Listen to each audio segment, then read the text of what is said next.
Good afternoon, and welcome to News 20 at 5. I'm Kaya Clark. Community members are outraged as it's been reported that the Tallahassee crime rate has risen 9.5%. The Florida Department of Law Enforcement revealed that the crime rate has increased over 14% within the city limits of Tallahassee. Leon County Sheriff Walt McNeil says we have to identify who the real criminals are. The individuals that are repeat offenders must be put behind bars with zero tolerance. The CRA provides grant funding for businesses in the historic Frenchtown area. Through a business facility improvement program, commercial store owners are able to renovate the exterior of their property. Local pastor and business owner Ernest Farrell says, "I believe it's a wonderful program. The development that the CRA is providing will help the long-term economic growth of the Frenchtown area." The city of Tallahassee currently has a number of different economic development programs available to property owners across the county. The Leon County School Board held a meeting addressing student safety. There are not enough safety routes for students traveling to and from school. Director of Safety, Security, and Emergency Management, Robert Triquet, says that the Safe Route grant that was passed tonight allows us to work with the community and the law enforcement to provide safe routes. Tallahassee commissioners and officials met to discuss the lack of parking for residents in the downtown area. With the recent development of downtown Tallahassee, Gaines Street and Monroe Street have become popular spots for residents to explore. The parking complaints were heard as the CRA created 7 unique parking garages and surface lots along Gaines Street. A bill to allow college students to carry firearms on college campuses cleared its final committee stop in the House. Our own Giselle Thomas to tell us more. After the deadly shooting on Florida State University's campus in 2015, a proposal to allow guns on college and university campuses cleared its final committee stop in the House. House Bill 4001 will allow any students to open carry on campus. A student at FSU says the debate over whether to expand this right will not have that much of an impact. I think that a lot of people would be made nervous by it at the same time. So if it were to pass, I don't think we would see too much of a difference. And if it weren't, I think it would die down in a few weeks. Students and administration are voicing their opinions about the bill. For now, FSU says that they need to represent how the majority of the students would feel if this bill were passed. Please do not hear that bill. It will effectively kill the bill, which is exactly what we're looking for this legislative session. Last year it died, and the Senate died when the House and the Senate ended their session a little bit early. But this year we're hoping for the Judiciary Committee and the Senate to not hear it. House Bill 4001 is moving to the Senate and would allow open carry on campuses, but there is a similar bill that would allow concealed permits to openly carry guns in public. Thanks, Giselle. The gun bill died in the Senate chamber denying the carrying of weapons on college campuses. The Leon County Commission held a meeting to discuss the status report of the regulation of drones. The Federal Aviation Administration expects 30,000 drones to be licensed by year 2020. Drone operators must notify the airports when they will be flying and exactly how high. Since 2011, the Tallahassee Food Truck Foundation and the Lake Ella Merchants Association have hosted Food Truck Thursday weekly for local residents. The event also features different live bands for residents to enjoy smooth tunes while they dine. From burgers to stir fry, Food Truck Thursday has something on the menu for everyone.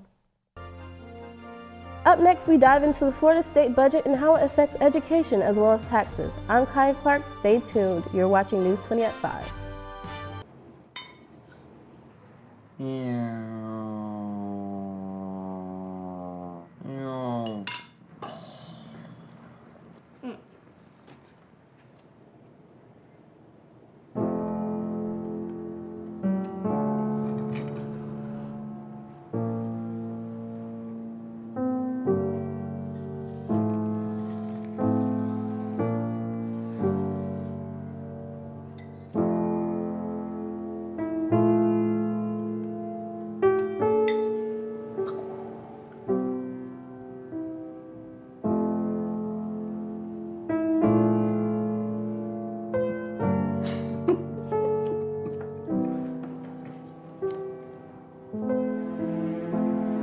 In your new role, we help you help. Visit aarp.org/caregiving for information on how to provide even better care for the person who once took care of you. The 2017 Florida state budget consisted of over $82 billion. Senator Bill Montfort says it takes a lot of money to run state government, and once again, education has been made a priority in the state budget. Reports show an increase in pay for state workers should be added to budget, while the Natural Resources Program is expected to receive over 17% in funding. Florida has now passed State Bill 833, which requires all Florida elementary schools to provide all students with at least 20 minutes of recess every day. Students will no longer be held out of recess as punishment for academic or disciplinary reasons. Reports show that unstructured play helps children develop socially and emotionally. Many families in rural communities around North Florida struggle for economic stability. Experts say that after-school programs keep students safe while inspiring them to learn. Education Director Greg Holloway says after-school programs are beneficial to our community. It gives the students resources and access to people who care about their academic success. Leon County is one of 6 districts out of the 67 in the state of Florida to be named an exemplary African American history district. The city of Tallahassee is home to decades of Black history, from homing the oldest historical Black university in the state to the numerous museums around the town. About 50 minutes south from Leon County sits Wakulla County, the home of a small commercial seaport which serves as a fish harvesting area for residents. Local fisherwoman Heather tells us more. We're at the end of that water flow down here in Apalachicola, and what it does is not having that fresh water come down and meeting that salt water, we don't have the right salinity to have the oysters grow. There's too much salt that's in our bay, so therefore the oysters don't grow right, they don't produce right, they're not multiplying like they should. The state law says that fishermen are only allowed to fill 2 60-pound bags of oysters per run due to the small amount left.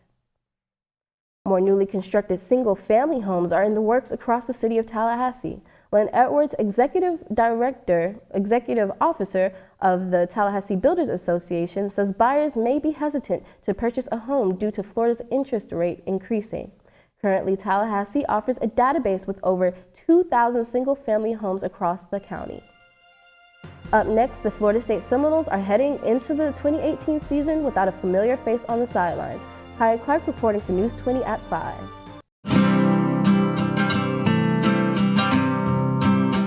Every day across America, excess food is gathered by a network of good people at local food banks, giving hope to millions of children who struggle with hunger. They've earned their wings, and you can too. Together, we can solve child hunger. Support Feeding America and your local food bank at feedingamerica.org. Welcome back to News 20 at 5. I'm Kaya Clark. The Florida State Seminoles will be starting next season without former head coach Jimbo Fisher. Fisher resigned in December after signing a 10-year, $75 million contract to coach the Texas A&M Aggies. Former Oregon head coach Willie Taggart takes over at Florida State with hopes of bringing his prolific offense to the Panhandle. FSU opens the season with Virginia Tech on September 3rd in Doak Campbell Stadium. The Tallahassee Museum offers over 52 acres of land for athletes to zip line across, featuring swamp areas and treetops. The museum offers multiple courses for consumers to choose from according to their skill level. Children and adults can zip line over 700 feet of wetlands, getting a bird's eye view of the museum grounds. Weekends have been known to be the park's most crowded days, welcoming up to 300 guests. The Florida State Seminoles posted a 23-12 record this past season, advancing to the regional final before getting eliminated from the NCAA tournament. The Seminoles will be a different basketball team next season as they welcome Rice University transfer Malik Osborne, a 6'8" forward that adds length to the team. The Seminoles also received great news as senior guard Phil Kofer was awarded another year of eligibility from the NCAA. House Bill 1163 may help the Florida A&M Athletics Department get a boost in revenue under a bill that will allow organizations to sell alcohol at games and outdoor events if they choose to. State Representative Alan Williams says that this bill will give FAMU a greater opportunity to generate funds and bring back more alumni. Designated areas around downtown Tallahassee were allowed to sell alcohol at outdoor events. Most college students are caught up in the life of partying and hanging out, but that's not the case for senior baseball player Casey Reese. I married her because she was a friend, and she makes me laugh all the time, and I can see myself in the future with her, and I can trust her. So, and she's gorgeous, so I have to had to cuff that one, you know. It seems out of the ordinary to many, but there are many reasons some choose to get married young and while in college. Casey's average day consists of waking up and handling his responsibility as a father. After that, he goes to class. Once class is over, he attends baseball practice. After practice, he goes to the training room. And then at the end of his day, he goes home to be with his wife and son. It's a bit challenging, but it's nothing you can't handle because we're both believers in God, so I believe anything is possible. But he doesn't let it weigh heavy on his head. Casey's wife, 19-year-old Martina Reese, describes the challenge of being married at a young age and while being in college. Just being in school and trying to juggle and having a newborn baby, him being a full-time athlete and being married and still trying to make sure we cater to each other, it's just a little difficult. How does a college student athlete deal with so many responsibilities? Time management is real big, and I have to bear down and focus with my schoolwork when it's time to focus. Reese's story is the true testament of maturity, sacrifice, and time management. Sustaining a marriage in college is a tough task, but it isn't impossible to pull off with total commitment. Up next, Tallahassee artists paint a visual story on the walls of local establishments, drawing praise from around the state. Stay tuned for more information. They'll test you. Try to break your will. But however loud the loudness gets, however many cheese puffs may fly, you're the driver, the one in control. Stand firm. Just wait. And move only when you hear the click that says they're buckled in for the drive. Never give up till they buckle up. Artists have taken their creativity to the streets of Tallahassee, using each wall they paint as a personal page in the Book of Modern Art. Street Art Tallahassee supports and works with different local and international artists. Artists say that they are finally getting recognized for their work, which they say is a common problem they go through. Art has many definitions, but expression of creativity tops them all. Creativity is displayed throughout Tallahassee thanks to talented artists. Murals have graced the walls of many buildings, giving aesthetic pleasure to the city.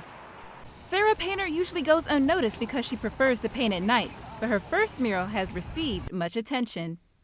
Painter grew up in Tallahassee and says it's great to see and be a part of the cultural revival of the city. There's been a lot of beautiful things happening, and you see it in the murals throughout the center of Tallahassee and all down Gaines Street, just different projects and artistic opportunities. It's been incredible. Maybe it's been happening and I just haven't been aware of it, but I've been really involved lately. The night artist chose to paint this portrait of Jimi Hendrix not for commission, but solely based off of inspiration. Although murals can be seen as beautification to the city, artists see it as walls of opportunity. For artists, Tallahassee is their blank canvas that they're ready to paint. Street Art Tallahassee supports and works with different local and international artists. One of their artists, Corey Ryan Williams, recently painted his first for-commission mural. Williams says he is finally feeling respected for his work, which he says is a common issue that artists go through. Artists are becoming more known, they're becoming more aware. People are having more respect for, people that have time to just do this. Not everybody could paint what they see, and it takes patience. Williams also says murals do nothing for the city, but instead they help the artist. Did this mural actually help out this business? Did it give more revenue? No, but it helped out that person that painted. It helped me out to pay bills. So what does it do for the city? Not much, but what does it do for the individual? A lot. Both Painter and Williams recently received a few of their firsts when it comes to painting murals in Tallahassee, and they have no intentions of slowing down anytime soon. For News 20, I'm Angelicia Bruton. That's all for today. Don't forget to follow us on Facebook, Instagram, and Twitter News 20 at 5. I'm Kaya Clark. Thank you for watching.